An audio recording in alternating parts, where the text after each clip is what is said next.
Parfait. Alors, les petites consignes de départ, on demande à tous les participants de maintenir caméra et micro éteints, s'il vous plaît. À la fin de la présentation, nous permettrons une période d'échange où ce sera opportun d'allumer micro et caméra. Également, notez que la présentation est enregistrée et sera disponible pour revisionnement via le site Internet de la Fédération des éducateurs et éducatrices physiques enseignants du Québec, la FEPEQ. La présentation PowerPoint que vous allez voir défiler tout au long de la présentation. La présentation que vous allez voir défiler tout au long de la présentation sera également disponible en format PDF via le site Internet de la FEPEQ.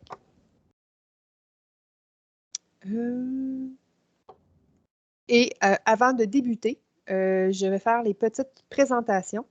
Alors, les personnes qui m'accompagnent aujourd'hui, Madame Jolène Desautels, qui est coordonnatrice de la chaire de recherche Kino Québec pour l'adoption d'un mode de vie physiquement actif en contexte scolaire, et Monsieur Sylvain Turcotte, qui est titulaire de la même chaire de recherche. Sylvain, si je me suis accroché dans le nom de la chaire, je te prie de me corriger. Ça va. Merci. Et donc, ben, moi-même, mon nom est Véronique Marchand. Je suis la directrice de la FEPEQ. Là. Et je vais commencer tout de suite la présentation. Donc, les prémices aujourd'hui de départ reposent sur deux postulats, c'est-à-dire que la recherche scientifique nous dit qu'un mode de vie physiquement actif est indissociable de la réussite éducative des élèves et que l'environnement scolaire est identifié comme un lieu privilégié afin de mettre en œuvre différentes interventions ciblant la pratique d'activité physique chez les jeunes. Nous allons enchaîner, Sylvain. Voilà, merci. Donc, en 2017, le gouvernement du Québec a décidé de lancer la politique de l'activité physique, du sport et du loisir. Les objectifs qui ont été identifiés, c'était l'augmentation de la pratique chez les jeunes, notamment 6 à 17 ans. Tout ça vient aussi en cohérence avec la PGPS, la politique gouvernementale de prévention en santé, et la politique de la réussite éducative. Afin d'implanter la politique de l'activité physique, du sport et du loisir dans les écoles, le gouvernement du Québec a procédé au lancement de la mesure 15.023 au primaire, qui vise à soutenir les écoles pour que tous les élèves soient physiquement actifs au moins 60 minutes par jour. Et plus récemment, on a ajouté la mesure 15.028 spécifique aux activités parascolaires au niveau du secondaire, qui vise à soutenir les établissements d'enseignement secondaire pour offrir gratuitement une programmation diversifiée d'activités à l'ensemble de leurs élèves, en favorisant évidemment la pratique régulière d'activités physiques, le plaisir, la satisfaction, l'accomplissement, le développement du sentiment d'appartenance. Il y a 6 champs d'action parmi lesquels les écoles doivent en choisir 4. Actuellement, on a 55% des écoles primaires qui bénéficient de la mesure 15.023 et on a 65% des écoles secondaires qui bénéficient de la mesure 15.028. Sylvain, s'il vous plaît, la prochaine diapositive. Donc, les deux mesures invitent les milieux scolaires québécois à se mobiliser pour mettre en place des actions structurantes qui visent vraiment la pratique d'activité physique chez les élèves. La contribution de l'éducateur physique ou de l'enseignant en éducation physique est mise de l'avant et il est appelé à sortir un peu de son cadre et donc d'agir comme leader dans la création d'un environnement scolaire favorable à l'adoption d'un mode de vie physiquement actif. L'enseignant en éducation physique a été clairement désigné dans le budget provincial du 28 mars 2017 où on mentionne que la mesure à l'école on bouge permettra aux écoles de compter sur le soutien et l'expertise des enseignants en éducation physique. Ces derniers seront appelés à jouer un rôle dans la réalisation du projet. La part spécifique de l'enseignant en éducation physique implique d'accompagner l'équipe école et de contribuer à la dynamiser dans la mise en œuvre d'interventions liées au développement d'un mode de vie physiquement actif à l'école. Alors, on sort un peu l'enseignant de son gymnase et donc, pour en arriver à bien soutenir les enseignants qui veulent s'impliquer dans l'accompagnement de leur équipe école, la FEPEQ, en collaboration avec la chaire de recherche, en collaboration avec le Grand Défi Pierre Lavoie, on a créé un guide que vous voyez ici à l'écran de l'enseignant en EPS responsable des projets d'activité physique à l'école parce qu'on pense que l'enseignant peut aussi avoir un bel impact au niveau de la mesure 15.028 au secondaire. Alors, on a mis sur pied une équipe composée de 3 enseignantes en éducation physique, dont une conseillère pédagogique et 2 spécialistes universitaires qui nous ont rédigé un beau guide avec un contenu scientifique très intéressant. Et également, le Grand Défi Pierre Lavoie a fait la mise en capsule vidéo de certains extraits de ce guide-là et surtout une mise en valeur des intervenants qui sont impliqués dans la mise en place de la mesure et la façon dont ils s'impliquent dans le succès au quotidien de cette mesure à l'école On Bouge. Je vais maintenant céder la parole à M. Sylvain Turcotte. Oui, donc mon micro devrait être ouvert, ça devrait bien fonctionner. Donc, merci Véronique pour cette introduction. Donc, pour élaborer en fait ce guide et en arriver à modéliser le développement du mode de vie physiquement actif dans le contexte scolaire québécois, nous avons décidé d'analyser en fait ce qui se fait à travers le monde en tenant compte des caractéristiques qui sont propres à notre système éducatif. Donc, l'environnement scolaire est identifié comme un lieu privilégié afin de mettre en œuvre différentes interventions ciblant la pratique d'activité physique des enfants et des jeunes. Présentement, il y a une prolifération en fait des interventions qui sont menées dans les écoles et ce n'est pas une situation qui est unique au Québec, donc on voit ça à travers le monde. La littérature scientifique montre qu'il y a la présence de nombreux facteurs facilitants et obstacles visant l'intégration de l'activité physique en contexte scolaire. Donc, les facteurs facilitants ainsi que les obstacles que nous retrouvons dans ce schéma proviennent en fait d'une revue de littérature qu'on a réalisée en 2018. Et quand vous aurez accès à ces diapositives, vous pourrez aller cliquer en fait en bas où il y a la loupe en fait et vous aurez accès directement au rapport de recherche là, qui va vous permettre d'aller voir directement ces facteurs et obstacles. Donc, il y a différentes catégories de facteurs qui peuvent avoir une influence positive. Donc, vous voyez qu'il y a des flèches qui sont vertes. Donc, ça, on voit que ça a un effet qui est positif sur la pratique d'activité physique des jeunes. Et inversement, il y a des facteurs, donc les flèches rouges, qu'on voit qui peuvent avoir un effet qui est négatif. On s'entend qu'un facteur, à certains moments donnés, peut être positif et ou négatif. Et exemple, si je prends l'offre d'activité physique, donc si l'offre répond aux besoins des jeunes, ça peut favoriser effectivement leur participation. Et inversement, si l'offre ne répond pas, ça peut effectivement avoir l'effet inverse. Ce qu'on remarque en fait dans la littérature, c'est qu'il y a une interaction qui est perceptible entre les facteurs facilitants ainsi que les obstacles. Et voici un exemple en fait pour illustrer l'interaction entre différents facteurs et obstacles. Donc, admettons, et là, j'ai vu qu'aujourd'hui, il y avait quand même beaucoup d'enseignants en éducation physique. S'il y en a parmi vous qui décidaient de participer au prochain webinaire qui aura lieu en fait en mai prochain, vous auriez besoin en fait de l'accord de votre direction de l'école. Donc, on espère donc un leadership positif et une acceptation de votre demande, ce qu'on retrouverait dans ce qu'on appelle les caractéristiques organisationnelles. Ensuite, comme vous êtes en fait dans une école qui implante une mesure soit d'activité physique 15.023 ou 15.028, vous aimeriez certainement acquérir de nouvelles façons de faire pour mieux accompagner votre équipe école. Donc, on se retrouve dans ce qu'on appelle les processus d'implantation. Votre objectif est certainement de trouver des nouveaux outils pour motiver les autres enseignants de votre école. Donc, on est dans ce qu'on appelle les caractéristiques des intervenants scolaires. En particulier, la motivation a baissé puisque les enseignants ont l'impression de toujours proposer les mêmes activités. Donc, on se retrouve dans les caractéristiques de l'intervention. Parmi les exemples présentés, il y avait un projet ciblant le plein air en collaboration avec la CEPAC et à l'intérieur duquel les parents étaient invités à venir expérimenter les activités avec leurs enfants. Donc, on se retrouve avec les parents au niveau des familles et des pères, donc les amis, et on se retrouve au niveau de la communauté avec un autre programme en lien avec la CEPAC ou les propositions qu'on peut faire avec d'autres organismes. Et finalement, la finalité attendue, c'est le développement des habiletés motrices des jeunes pour amplifier leur sentiment d'efficacité personnelle. Donc, cet exemple, en fait, montre la complexité du processus visant l'adoption d'un mode de vie physiquement actif dans le contexte scolaire et la nécessité d'avoir une vue d'ensemble des enjeux ainsi que des interrelations entre les facteurs facilitants et les obstacles afin d'optimiser les interventions. Afin de tenir compte, en fait, de cette complexité, on voit apparaître une approche écologique de la pratique d'activité physique en contexte scolaire. Ici, en fait, c'est l'illustration du modèle actuellement utilisé aux États-Unis. Donc, c'est le modèle américain. On appelle ça le Comprehensive School Physical Activity Program Framework, qui repositionne en fait les rôles de l'enseignant en éducation physique et à la santé, ainsi que le développement d'un mode de vie physiquement actif en contexte scolaire. Ce modèle a pour cible l'augmentation du temps d'enseignement de l'éducation physique, mais également de la pratique d'activité physique. Donc, le modèle est constitué de 5 grandes thématiques et on voit la partie là, en bleu où on retrouve les activités physiques qui sont vécues en fait avant et après l'école. Donc, on peut penser au transport actif, aux activités parascolaires, interscolaires. En haut, on retrouve l'éducation physique et on s'attend à un programme d'éducation physique de qualité.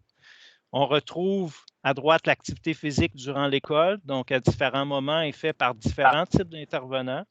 Ça peut être fait en classe, à partir de pauses actives, durant les récréations, lors de la période du dîner, si on utilise un corridor actif, donc durant, en fait, la partie temps d'école. On retrouve également dans la partie section en vert l'engagement de la communauté et de la famille.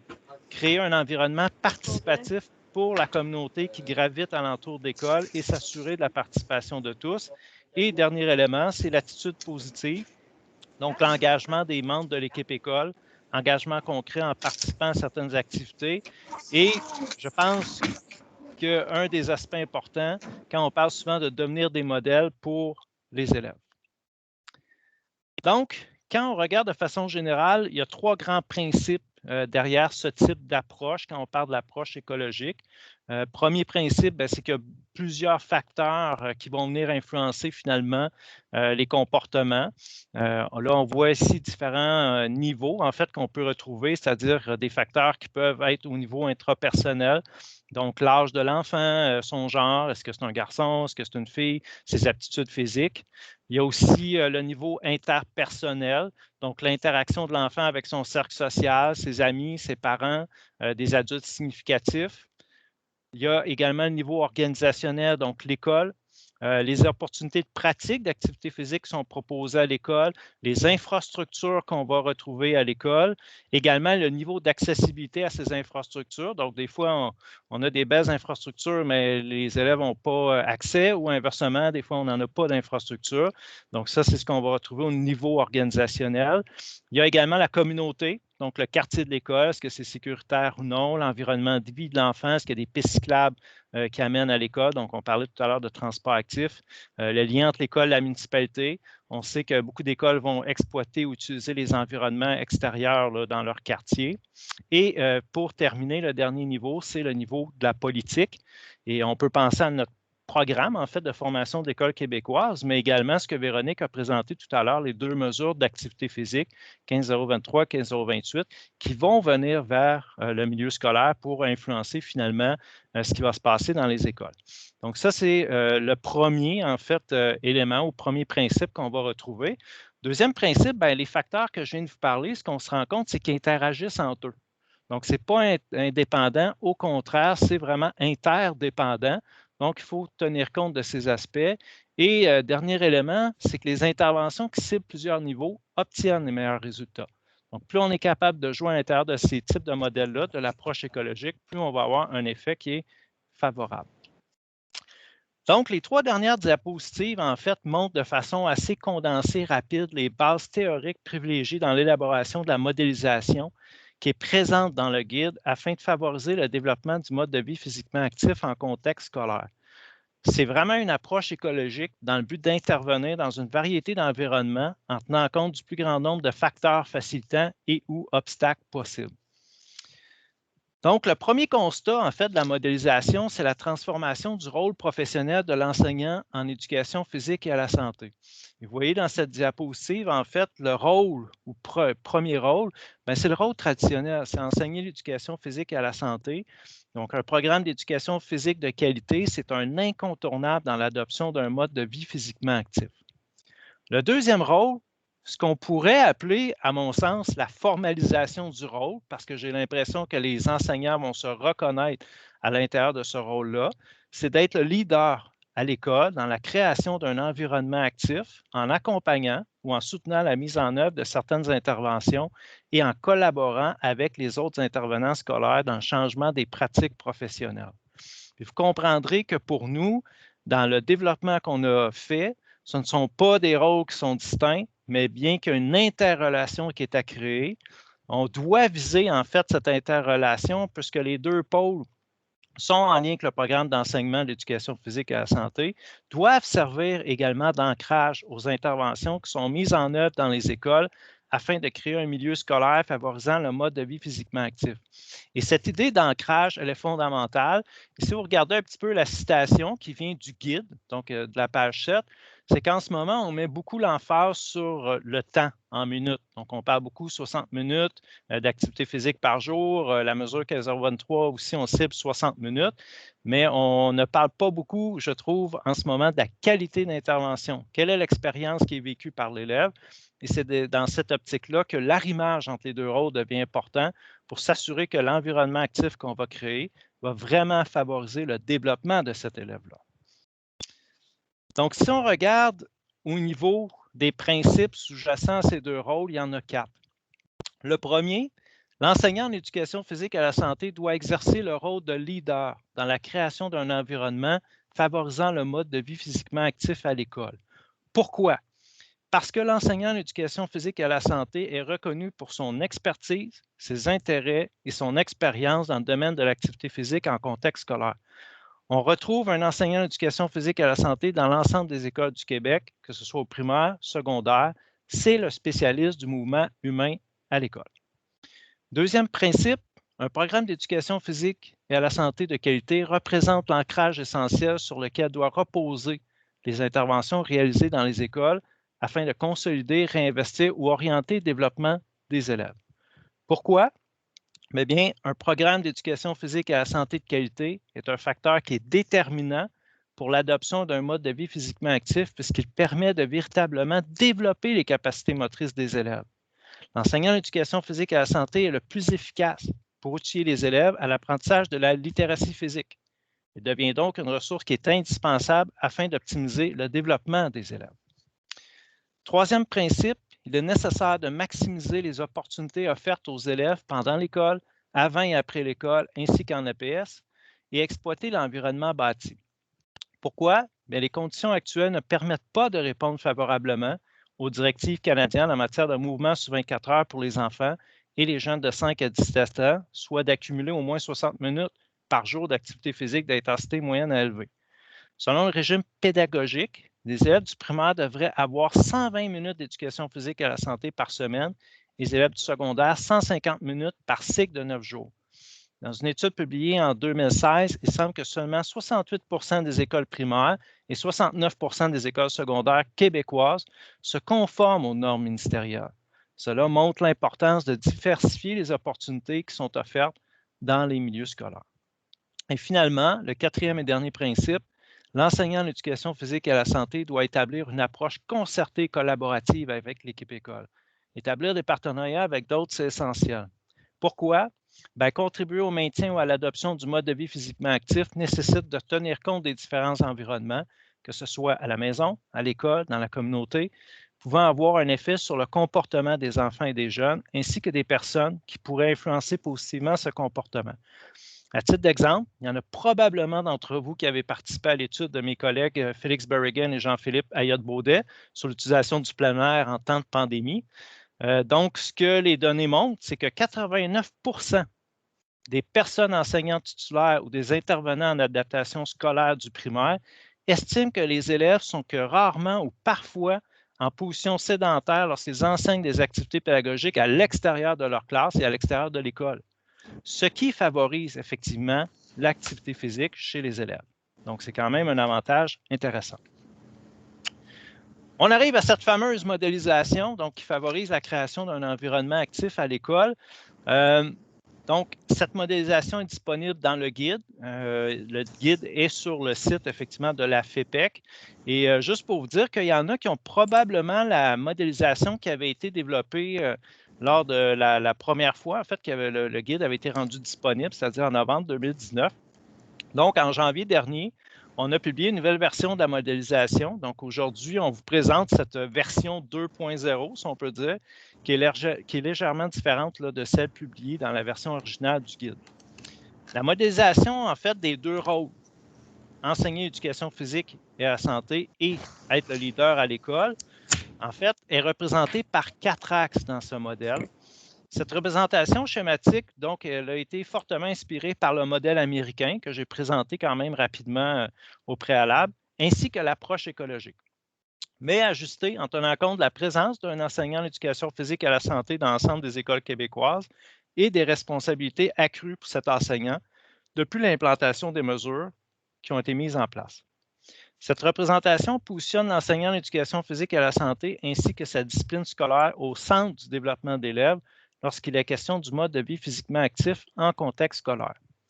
Également, cette modélisation met à l'avant-plan l'importance de la contribution de l'équipe école, ainsi que des partenaires provenant de l'extérieur de l'environnement scolaire dans la création d'un véritable environnement actif à l'école. On a besoin de l'ensemble des intervenants qui sont identifiés sur cette modélisation. Donc, on doit travailler ensemble. Donc, le point de départ de la modélisation, ce qu'on retrouve au centre, c'est l'élève. Et c'est l'élève qui doit être au centre des préoccupations et également qui doit nous amener finalement à cibler les interventions pour pouvoir vraiment répondre finalement à leurs besoins. Donc, ce n'est pas pour rien qu'on a mis l'élève au centre. On veut ramener cette préoccupation qui nous semble assez importante.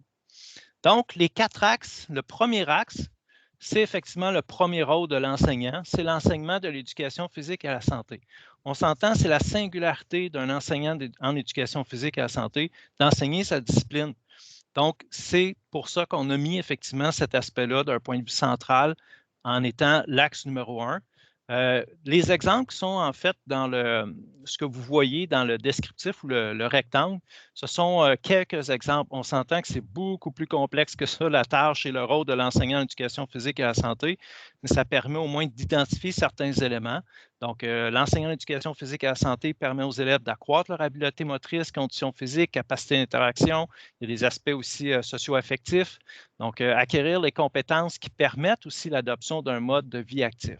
Donc, l'axe 1, c'est vraiment l'enseignant avec sa discipline scolaire. Dans le deuxième axe, on retrouve encore l'éducateur physique à la santé, mais dans ce cas-ci, c'est vraiment dans son rôle de leader. Et on voit que l'axe 1 et l'axe 2 sont vraiment intégrés directement avec l'élève. Et ça, c'est quand même assez important comme caractéristique.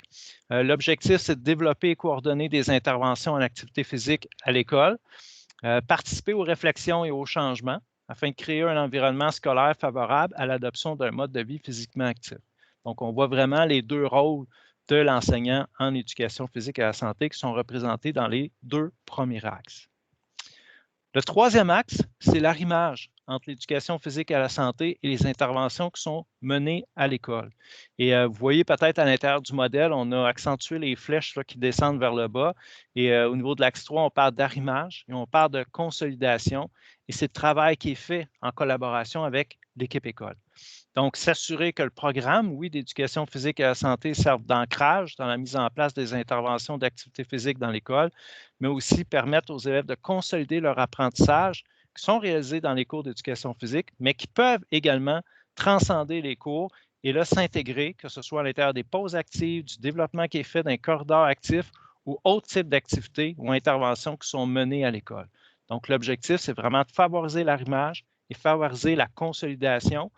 Et à ce moment-là, on va retrouver les activités qui peuvent se dérouler pendant l'école, donc avec le service de garde, durant les récréations, en classe, lors du dîner, lors des sorties planaires, mais également avant et après l'école. Donc, la réflexion qu'on peut avoir sur comment on développe le transport actif, la mise en place des activités parascolaires, interscolaires et pratiques libres d'activités physiques. Et finalement, l'axe 4, ce qu'on retrouve à l'extérieur, et on s'entend que c'est une approche écologique, donc ce n'est pas un cercle extérieur, on exclut, c'est vraiment un cercle extérieur intégré et c'est vraiment un partenariat famille, communauté et autres organismes. Donc, travailler en collaboration et en concertation avec les intervenants gravitant autour de l'école afin de bonifier l'offre d'activité physique à l'intérieur et à l'extérieur de l'environnement scolaire. Pour ceux que ça peut intéresser, cette modélisation-là, en fait, dans le dernière publication du journal Propulsion de la FEPEC, il y a un article qui présente la modélisation et qui présente aussi les enjeux. Aujourd'hui, on vous présente la modélisation, mais on sait très bien qu'il y a des défis, des enjeux derrière la mise en place de la modélisation. Donc, ces enjeux-là sont également présentés dans un article à l'intérieur de la revue Propulsion qui est sorti en janvier dernier, si je ne me trompe pas. Ce qui nous amène donc à la contribution des acteurs, en fait, des milieux scolaires et communautaires. Et ce qu'on avait le goût de faire, en fait, avec la FEPEC et le Grand Défi Pierre Lavoie, c'est qu'à l'automne dernier, on a créé, en fait, des capsules vidéo. Ce sont de courtes capsules vidéo d'une durée d'environ 2 à 3 minutes là, par capsule, qui ont été réalisées afin de mettre à l'avant-plan la contribution attendue des différents intervenants qu'on retrouve dans cette modélisation. Donc, par la création de ces capsules, on voulait sensibiliser en fait l'ensemble des intervenants à l'importance de leur rôle. Dans le milieu scolaire, il est donc question en fait de capsules vidéo spécifiques pour la direction d'école, pour l'enseignant, l'enseignante en éducation physique et à la santé, de la titulaire de classe ou du titulaire de classe, ainsi que des éducateurs et éducatrices là, en service de garde. Également, il y a une capsule qui s'adresse plus spécifiquement pour les parents, et une autre qui est en lien avec les organismes qui collaborent avec les milieux scolaires. Donc, c'est ce qu'on retrouve un peu sur cette diapositive-ci.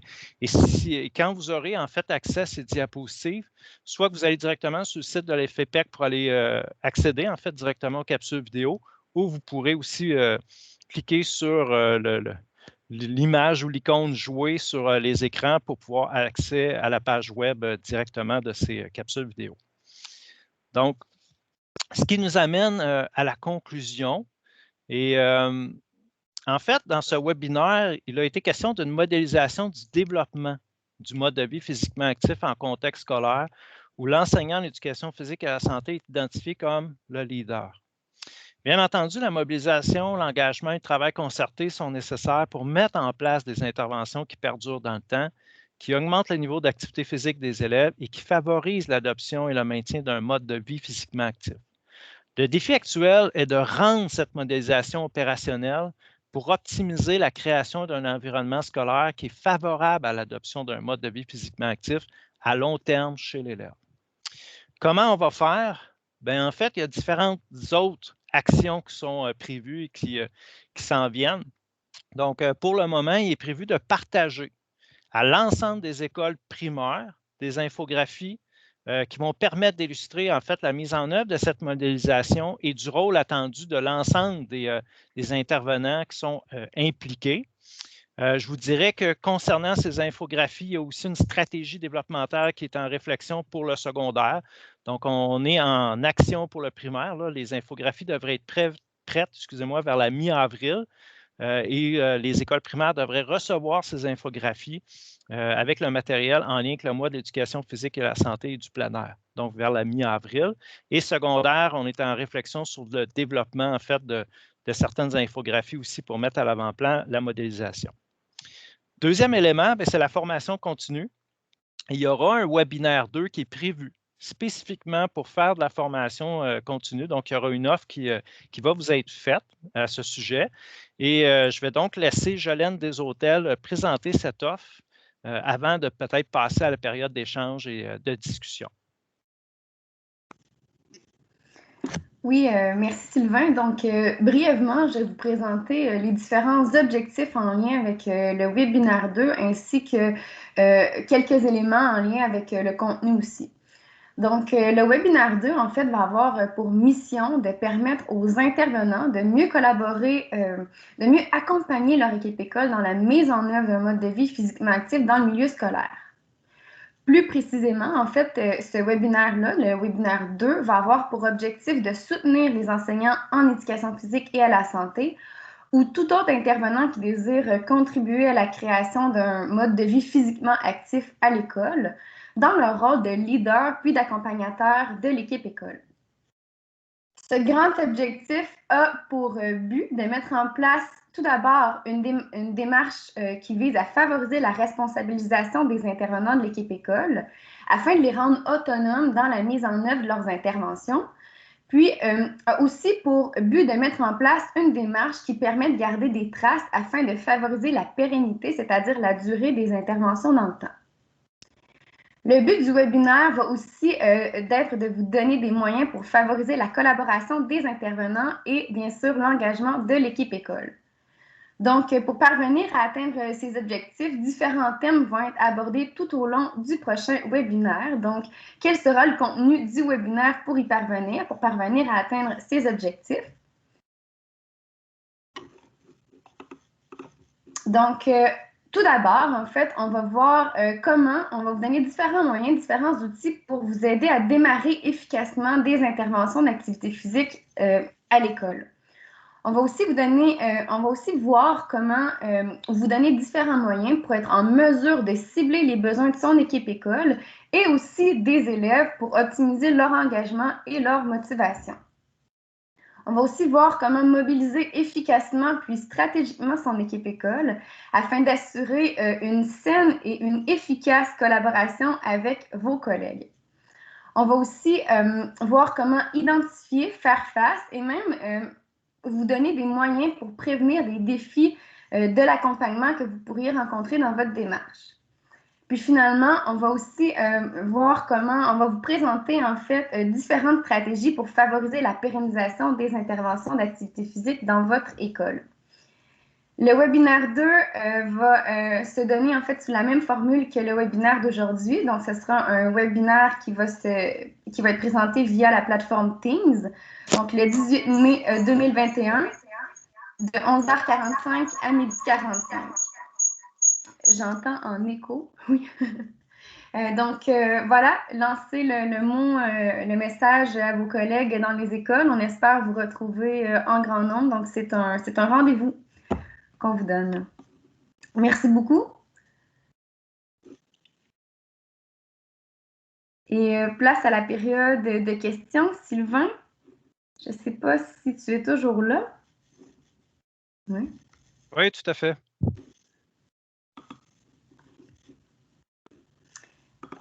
Et dans la... Je peux relever ma caméra maintenant. Je vois déjà là, dans la conversation, là, si on peut, une question, si on peut inviter les collègues des universités au prochain webinaire. Oui, tout le monde est le bienvenu. Là. Tous les membres de l'équipe école sont les bienvenus.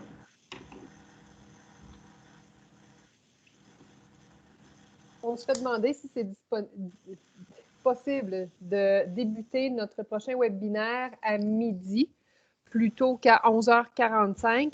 À cela, je répondrai qu'on va être tributaire aussi de la longueur prévue du webinaire. Tout à fait. Ça sera à discuter. Sinon, le webinaire va encore une fois être disponible et enregistré et partagé là, par la suite. Nous avons une question de la part de Sarah-Anne Brazo. Donc, on parlait tout à l'heure de fiches ou d'infofiches qui seraient faites pour le primaire. Et qu'est-ce qui est inclus en fait dans ces fiches-là? Est-ce que c'est comment appliquer en tant que professionnel, comme prof d'éducation physique, ou bien plus pour l'équipe école pour montrer que ça vaut la peine?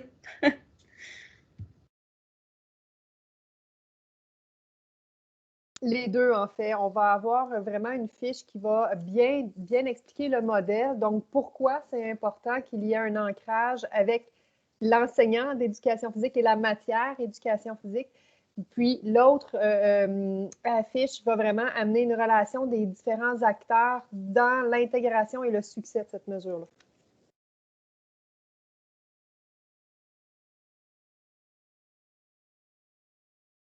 Nous avons M. Alexandre Dumas. Excusez-moi, j'ai accroché mon bouton. Oui, en fait, j'ai une question. Moi, je suis de l'école Chavigny à Trois-Rivières au secondaire. On parle de l'intégration de la communauté dans les écoles. Moi, ma question était, est-ce qu'il y a quelque chose qui est travaillé pour des partenariats avec des entreprises privées qui aimeraient s'engager justement dans l'école par affichage, par des dons ou autres? Est-ce que c'est des avenues qui sont pensées?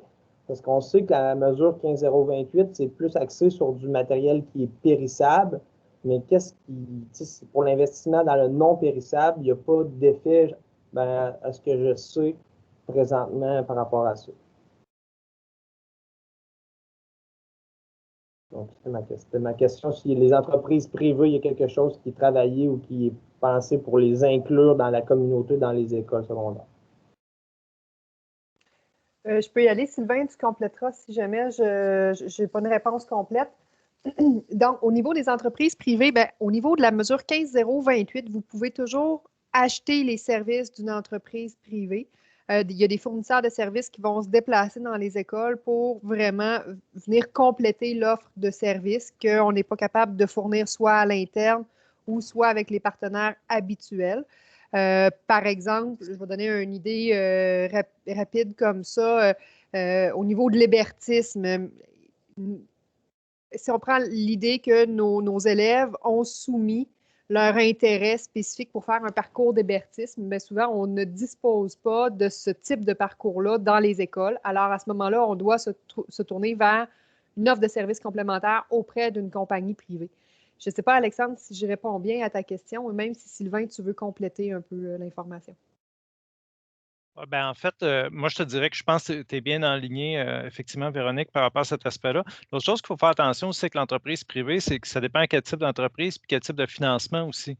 Milieu scolaire, je vais être franc avec vous, je ne me souviens plus exactement des règles actuelles sur la possibilité des entreprises privées aussi de venir financer dans les écoles, mais il faut quand même faire attention à cet aspect-là. Je sais qu'il y avait des règles éthiques à respecter à ce sujet-là, donc il faudrait peut-être effectivement approfondir la question à ce niveau-là. Puis dans le contexte de, par exemple, une compagnie voudrait, disons, acheter un terrain ou des buts de soccer pour l'école de son quartier où cette entreprise-là est située. Est-ce que c'est possible? Est-ce que on a le droit, nous, dans les écoles, d'aller chercher des commandites de matériel via des entreprises privées? C'est un peu ça ma question aussi, là. Personnellement, je ne suis pas assez à l'aise de répondre à cette question-là parce qu'on tombe dans des technicalités qui peuvent être à géométrie variable en fonction des règles des centres de services et en fonction des règles ministérielles. Une école qui achète, évidemment, en éducation physique, on a un budget pour acheter des buts, par exemple, de soccer, mais de là à se faire financer et de faire une publicité, parce que souvent, en contrepartie, ces entreprises-là vont demander un certain visuel. Je sais qu'il y a des lois qui protègent les élèves contre des publicités comme ça. Alors, Alexandre, je prendrais le temps vraiment de vérifier auprès et de la direction d'école et de la direction du centre de service qui vont vérifier auprès du ministère là, quelles sont les possibilités à cet effet-là. Pour ma part, je ne m'avancerai pas parce que, comme je disais, ça peut être à géométrie variable et ça peut être glissant aussi comme terrain en fonction des différentes lois. Merci beaucoup. Merci, Alexandre. La question était très intéressante. Et effectivement, en milieu scolaire, on voit que beaucoup de financement vient de l'extérieur de l'école et des fois, on se retrouve nous-mêmes en tant qu'enseignants d'éducation physique à avoir peu de financement. Alors, je comprends là, de se trouver des idées originales pour aller chercher un peu plus de matériel et un peu plus d'opportunités. Alors, la question est très intéressante. Alexandre, si jamais tu as des réponses, j'aimerais bien avoir un petit suivi par rapport à ça. Je vois que Mme Annie Genot a aussi une question. En fait, est-ce que vous m'entendez bien? Oui, très bien. Véronique, oui. Donc, c'est pour faire du pouce aussi aux commentaires de M. Dumas, Alexandre. Moi, je suis conseillère en loisirs dans une URLS en Abitibi-Témiscamingue. Est-ce que je peux effectivement constater, Alexandre, tu as souligné la part des entreprises privées, mais je pense aussi qu'il y a une avenue à aller solliciter aussi les municipalités dans ce genre d'initiative-là pour que le terrain soit aussi peut-être sur une propriété municipale et de voir tes infrastructures autour de ton école quand on parle d'inclusion, de partenaires, de municipalités. Je pense que le regard doit être vraiment tourné plus au niveau de la communauté dans cette espèce d'intégration de nouvel aménagement-là. Donc, des fois, c'est des avenues aussi qui sont peut-être plus faciles à considérer ou arrimer avec les entreprises privé, là, finalement, donc en municipalité privée. Puis moi, comme URLS, c'est sûr que tout ce qui est accompagnement des enseignants en éducation physique, ça fait partie de notre mandat, mais pour faire du pouce à Alexandre, dans est-ce que vous avez des avenues, est-ce que vous allez voir les entreprises pour leur parler de cette démarche-là et à quel niveau dans le quatrième axe, leur importance pour faire bouger les jeunes et les municipalités aussi? Est-ce qu'il y a un arrimage concret de la FEPEC? Y a-t-il une intention d'aller vers ces différents partenaires-là pour les sensibiliser et surtout nous, comme acteurs et mobilisateurs, de pouvoir les approcher avec cette démarche-là qui est claire et que le leadership de l'enseignant est clairement identifié comme un vecteur super important pour faire bouger les jeunes. Donc, je voulais savoir s'il y a une démarche vers l'ouverture de tous ces acteurs-là. J'ai vu le sourire de M. Turcotte qui me passe la POC. On est des bons joueurs de hockey. En fait, oui, Annie, il y a un bon dialogue, une belle ouverture. Puis, je dirais qu'on a un partenaire actuellement qui est fondamental autour de la table, qui amène beaucoup d'eau au moulin. Et c'est la chaire de recherche que M. Turcotte, dont M. Turcotte est titulaire, parce qu'on a des données très, très récentes qui démontrent l'importance de capitaliser et de maximiser la part et l'expertise des enseignants en éducation physique dans les écoles, de mieux l'ancrer et vraiment de voir cette ressource-là comme étant plus que juste un prof d'éduc. Alors, on a une belle ouverture à ce sujet-là. C'est sûr qu'il faut y aller un pas à la fois. Au ministère de l'Éducation, bien, vous savez, c'est un peu comme dans les écoles, il y a beaucoup de roulements de personnel. On doit rétablir les ponts des fois avec des gens avec qui on était habitué de discuter. Alors, on y va doucement, mais oui, l'ouverture, elle est là. Mais je vous dirais que ce qui est notre plus grand allié vers cette ouverture-là, c'est les données que nous avons maintenant, qui sont québécoises, récentes. Et là, bien, on n'a plus cette réponse-là de dire « Oui, mais c'est ailleurs dans le monde. Oui, mais ça ne s'applique pas à nous autres. Oui, mais ça fait longtemps que vous avez recueilli ces données-là. » Alors là, on a vraiment des données toutes fraîches, très, très, très solides aussi, autant au primaire qu'au secondaire, là, grâce aux travaux de la chaire de recherche. D'ailleurs, je remercie. Je ne sais pas si, Annie, je réponds bien à ta question, ou Sylvain, si tu veux compléter. Oui, bien en fait, moi, ce que je trouve intéressant par rapport à la question, puis je pense que c'est le fondamental du discours qu'on a aujourd'hui. Ce n'est pas pour rien qu'on s'inscrit dans cette logique d'approche écologique, c'est d'amener l'ensemble des acteurs, finalement, à voir que le travail qu'on fait de façon individuelle est intéressant et nécessaire, mais il n'est pas suffisant. Donc, à un moment donné, il faut réussir à travailler ensemble. Je voyais dans le chat tout à l'heure par rapport à la question qui avait été posée par Alexandre, qu'il y a déjà des liens, en fait, publics-privés qui est fait dans des écoles. Moi, je l'ai vu ici aussi en région, où il y a eu des cours d'école qui ont été complètement refaits. Des fois, le privé a donné un coup de main et des fois, les municipalités, en fait, ont développé avec le centre de services scolaires pour que finalement, ce qui a été créé devienne aussi un environnement pour la communauté et pas juste pour l'école. Donc, on voit cette tendance-là. Maintenant, il faut que ça arrête, que ce soit juste une tendance, il faut que ça devienne une pratique intégrée, d'amener les gens justement à travailler ensemble. Donc, l'éducateur physique en milieu scolaire, de par le rôle de spécialiste en mouvement humain, il faut qu'il puisse assumer cette responsabilité. Mais en même temps, on est en train de travailler pour justement restructurer un peu cette façon de voir les choses. Et pour moi, c'est un peu un changement de posture qu'on essaie de créer et faire en sorte qu'on arrête de parler que ce soit des organismes ou des gens d'un point de vue individuel, mais plutôt de parler de comment ces gens-là ont contribué au développement d'un élève et de façon intégrée, avec l'aide des autres partenaires. Donc, ça, c'est quand même intéressant et c'est pour ça que je suis assez soucieux de la question qui a été, des questions qui ont été posées, là, je pense, sont assez intéressantes pour ça. Là. Sylvain, avant de prendre une autre main levée, je vois dans le chat une personne, puis je vais m'adresser à toi. Là. Avez-vous des liens avec nos universités afin d'intégrer les notions présentées aujourd'hui au sein du curriculum des différents baccalauréats en enseignement de l'éducation physique et à la santé? Donc, c'est M. Paul Saint-Amand de l'Abitibi-Témiscamingue qui pose cette question-là. Oui, bien en fait, la réponse, c'est qu'en ce moment, on est en train, en fait, c'est une partie, la chaire de recherche a également ce mandat de réfléchir à la formation initiale. Moi, je peux déjà vous dire qu'ici, à l'Université de Sherbrooke, en fait, on a intégré un cours qui s'appelle Accompagnement et partenariat en milieu scolaire.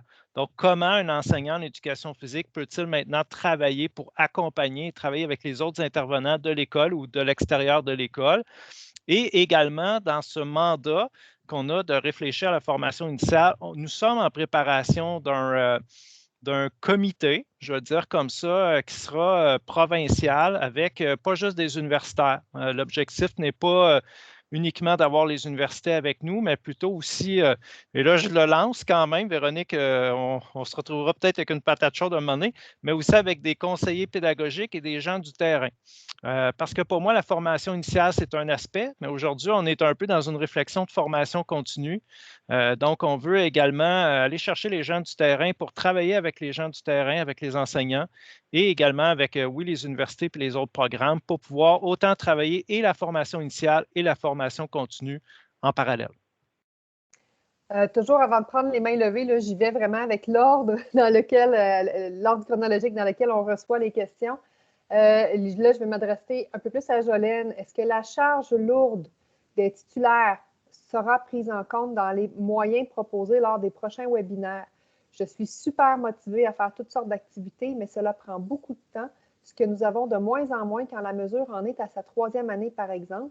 C'est une question de Mme Maggie Plante. Et Maggie, sachez qu'au moment où on développait la mesure, c'est une des choses qu'on avait le plus, le clou sur lequel on a le plus tapé, d'avoir une récurrence dans le financement. On a eu de la difficulté, on a fini par réussir à en avoir un peu, mais c'est un clou qu'on continue de taper. Sachez qu'en amont, on martèle énormément.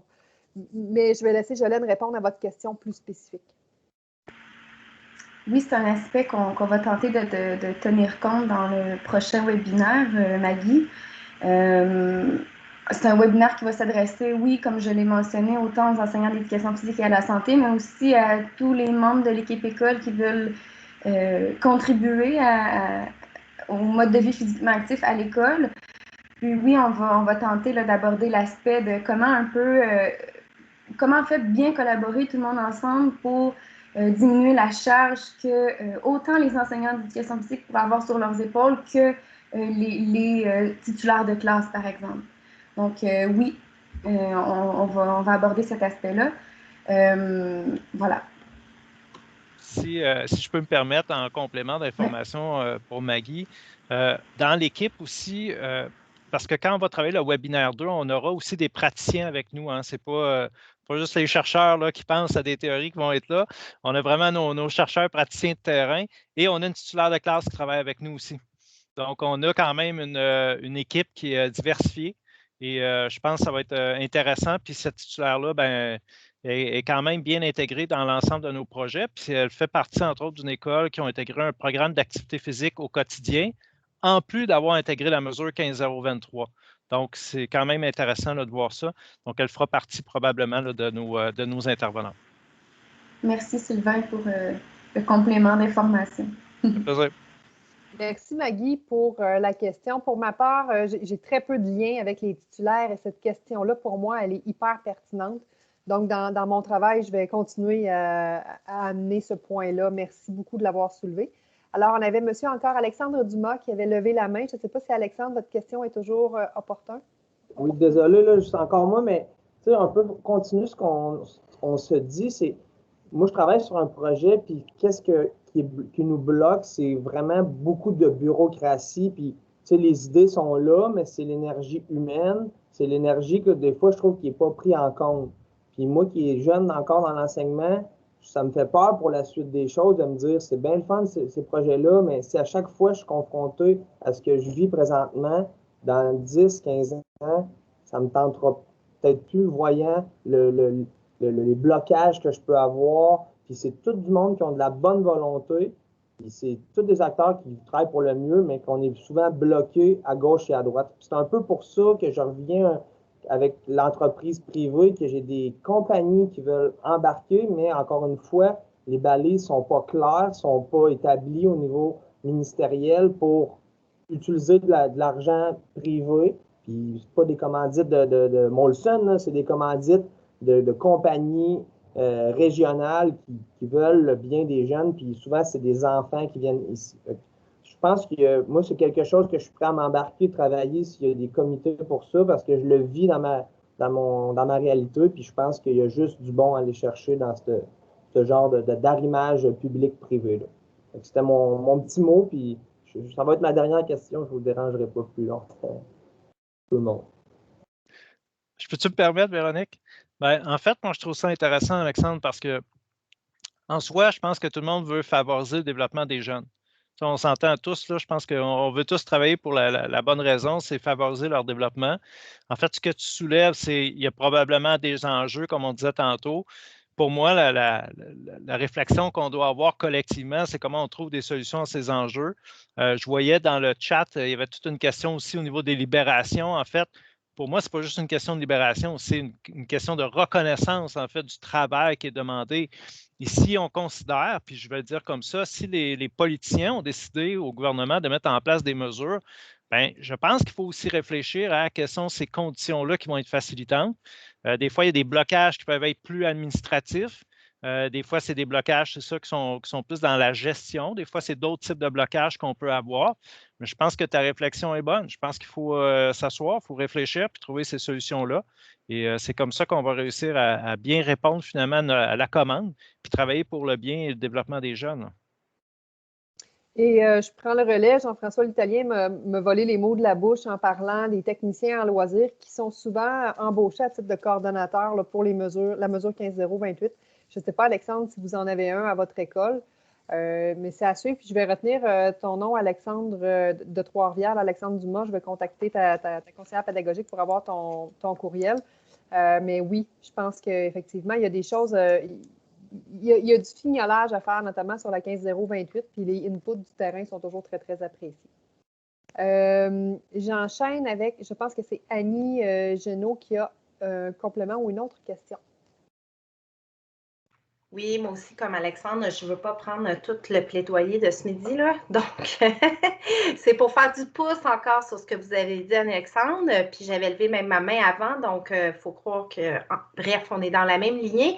Ce que je veux dire, c'est, est-ce que je serais curieuse de voir combien de gestionnaires ou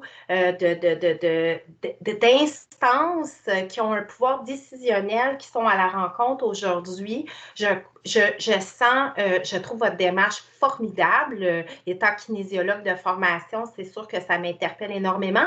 Mais je trouve qu'effectivement, en réponse à Alexandre, c'est vrai qu'il y a une grande pression qui est faite par les profs d'éducation physique alors qu'on se parle. Et là, c'est comme d'en pelleter un petit peu plus pour amener un leadership positif dans leur école, mais avec toutes les bonnes intentions qu'ils peuvent avoir. Moi, je me demande et je me pose la question, comme URLS aussi, est-ce que les directeurs d'école sont dans le coup? Est-ce que les ressources éducatives scolaires sont dans le coup? Est-ce que les instances plus élevées au niveau du pouvoir décisionnel sont autant dans le coup que les profs peuvent l'être aujourd'hui en webinaire? Et je pense que là, c'est le nerf de la guerre pour la suite des choses, pour eux en tout cas, là. Et puis, les URLS comme posture, on est vraiment des leviers là, aussi formidables dans le milieu scolaire et à la fois dans le milieu municipal. Donc, si jamais vous voulez interpeller les différentes URLS pour un positionnement plus clair dans cette démarche-là, bien, ça pourrait être peut-être quelque chose, je vous propose à voir là, comme levier sur le terrain, quoi.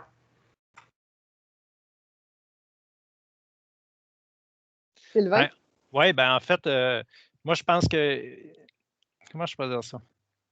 Tantôt, je voyais dans le chat quelqu'un qui disait ben, quand on crée un changement, il y a un espace, là, je ne le vois plus, il est en haut. Là.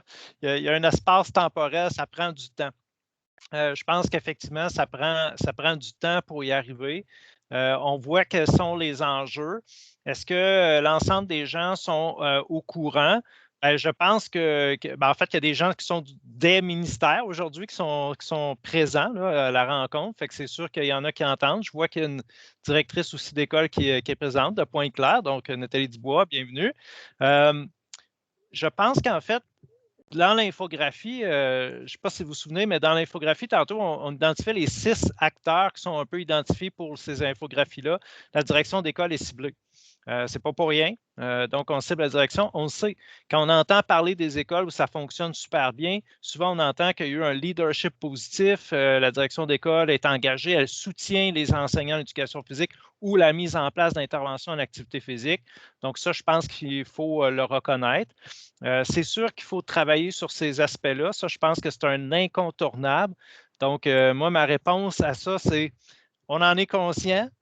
Il faut continuer à travailler et intégrer ces gens-là. Et je pense que nous-mêmes, d'un point de vue de modélisation, on pourrait certainement cibler un moment donné d'aller présenter ça à l'Association des directions d'école. Donc, je pense qu'il faut continuer à travailler dans le même angle. Je ne sais pas si Véronique, tu voulais ajouter quelque chose là-dessus ou. C'est complet. Je vois dans le chat différents commentaires. Joanie Beaumont, la complémentarité des acteurs dans chaque centre de services et organisations externes, municipales, communautaires par région doivent être pris en compte pour faire vivre ces changements de paradigme majeurs. C'est la clé, effectivement. Mais Lisa Delandre qui vous met un lien pour trouver les coordonnées de vos URLS. Donc, c'est des unités qui sont dans chaque région administrative au Québec. Madame Marie-Claude Lemieux, bonjour Marie-Claude. Est-ce que le cours dont tu parlais tantôt au bac à l'Université de Sherbrooke est accessible aux éducateurs physiques ayant déjà gradué? Quelle belle question. Oui, c'est une belle question. En fait, pas pour le moment. Parce qu'effectivement, il est vraiment ciblé pour les gens qui sont actuellement en formation initiale. Est-ce que dans un avenir approché, il pourrait devenir accessible? On pourrait effectivement l'ouvrir. Ça reste à voir, mais pour l'instant, ce n'est pas prévu à court terme, malheureusement. Là. Mais c'est en développement, parce qu'en fait, on est en développement grand V en ce moment. Là, je veux dire ça comme ça.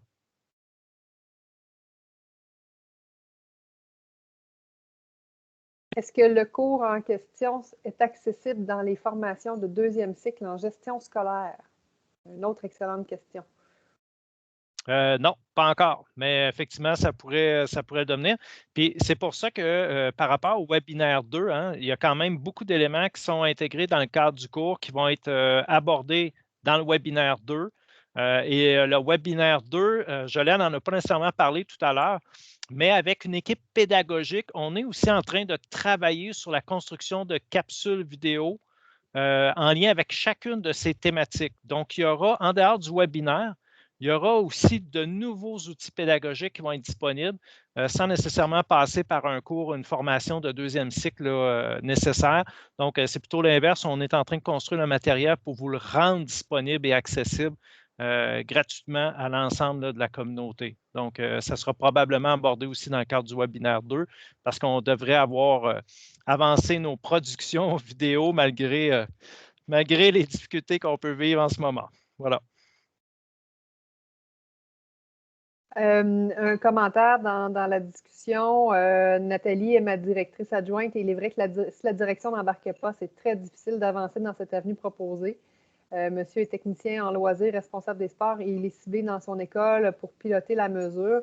Effectivement, les directions ont aussi un rôle de leader au travers de tout ça pour bien mener, en fait, de prendre la décision parce que juste un enseignant d'éducation physique ne peut pas prendre cette décision-là seul. D'ailleurs, la première clé est souvent une décision du conseil d'établissement. Donc, nécessairement, au conseil d'établissement, si l'enseignant n'en fait pas partie, c'est la direction qui doit amener le point. Et donc, la première étape reste de convaincre cette direction-là que les mesures, les deux mesures, sont une bonne chose au final et que les efforts qui seront déployés par l'équipe école seront récompensés par des élèves heureux et mieux prédisposés aux apprentissages aussi. Je ne sais pas s'il y avait d'autres questions. J'ai pas mal fait. Je m'excuse s'il y en a que j'ai manqué dans la discussion. Je pense que j'ai pas mal bien suivi. Peut-être on pourrait prendre une dernière question. Là, il est 12h45. Ce serait la dernière intervention. Sinon, je laisserai peut-être soit Jolène, soit Sylvain le mot de la fin. Ben, Sylvain, avant de... On peut peut-être voir s'il y a d'autres questions. On ne dirait pas. Non. Donc, pour ma part, je vous donne rendez-vous pour le webinaire 2. Donc, je le rappelle, c'est le 18 mai. Même principe là, sur l'heure du dîner. Via Teams, vous avez eu le lien, je le rappelle, là, dans le même courriel que vous avez reçu de tout dépendamment, je ne sais pas qui vous l'a envoyé directement à vous, les éducateurs physiques, là, mais en fait, le lien est dans le même courriel que pour le webinaire. Donc, c'est un rendez-vous. Sylvain, je te laisse le mot de la fin. En fait, il y a quelqu'un qui a levé la main, José Tremblay, donc... Ben oui, j'ai osé, j'ai hésité là, avant de cliquer ou pas. Ben, moi aussi, je suis directrice d'école, en fait, puis je suis vendue là, activités sportives et tout, puis je comprends bien l'impact sur la réussite des élèves. Je veux juste que tout le monde soit conscient que cette année, hein, le ministère a ouvert la porte à ce que les montants de la 15028 soient utilisés pour les soutiens aux élèves. Ça veut dire pour le tutorat, pour toute la santé mentale, les besoins autres. Fait que c'est un terrain un peu dangereux et glissant, là, je veux dire, en termes pour ce qui est de l'activité physique. Puis il faut aussi se rappeler que dans l'historique de cette mesure-là, hein, ça a été amené avec l'ancien gouvernement, là, bon, les priorités changent, en tout cas. Je voulais juste porter à l'attention au bénéfice des gens, je pense que ça vaut la peine ça se peut que certaines personnes se fassent dire par leur direction d'école, ben il n'y en a plus d'argent à l'aide au service aux élèves cette année, parce que le ministère a ouvert en janvier là, la porte à ça. Bien, en fait, dans les règles budgétaires qui ont été déposées en juin, j'avais déjà des personnes là, sur le terrain qui m'ont contacté me mentionnant que les mesures n'étaient plus protégées. C'est protégé ou dédié, là, je m'excuse, je mélange, je confonds vraiment tout le temps les termes. Donc, une mesure c'était de l'argent qui était exclusif à cette mesure-là. J'ai tout de suite contacté le ministère pour demander un peu le motif de ce changement-là en disant, bien, c'est sûr que le financement, c'est l'étape numéro 1 pour assurer le succès. Donc, j'en ai parlé un petit peu tout à l'heure, la récurrence du financement et aussi l'intégration, non pas dans une libération, mais dans la tâche d'un enseignant. Donc, on poursuit ça de notre côté. La réponse qu'on m'a donnée, c'est, écoute, on est en temps de pandémie, on n'a pas le choix de donner de l'air au milieu, on va offrir de la flexibilité. Il y a vraiment plusieurs mesures d'ailleurs qui ont été ouvertes comme ça pour cette année. On m'a expliqué que ce serait temporaire vraiment dans le contexte de pandémie. On sait d'ailleurs, on le voit, les besoins des élèves sont grands. D'ailleurs, il y a un sommet sur l'éducation dans 2 semaines. J'invite par la bande tous les enseignants en éducation physique présents aujourd'hui à aller compléter le document de consultation là, qui est disponible via vos conseillers pédagogiques ou sur le groupe Facebook de la FEPEC. Et donc, normalement, cette mesure-là devrait reprendre là, ses bons plis après, à la fin de l'année. On va le souhaiter. Mais je pense que cette année, on avait tout le monde besoin d'avoir cette flexibilité-là pour aller aux plus grands besoins des élèves. Est-ce que c'est la bonne décision? Ça ne me concerne pas, je ne me prononcerai pas là-dessus. La décision a été prise. De mon côté, bien, je poursuis là, l'influence pour ramener les choses sur un budget récurrent, dédié, protégé, je vais toutes les dire, et aussi de faire intégrer ces mesures-là dans une tâche et non pas dans une libération. Donc, voilà. Et si je peux me permettre, en fait, c'est souvent ce qu'on voit dans la littérature, c'est les conditions gagnantes. Si les mesures ne sont pas protégées, ce qu'on vient d'entendre, c'est effectivement le résultat ou l'effet pervers, c'est-à-dire que l'argent est tout simplement transféré vers d'autres types de services aux élèves et non pas pour ce besoin particulier. Donc, effectivement, je pense qu'il faut être attentif à ça. Alors, je vais fermer la période de questions, la période de commentaires. Donc, on vous rappelle, j'ai mis dans le chat un peu plus tôt les liens pour aller chercher les différents documents en lien avec le guide de l'enseignement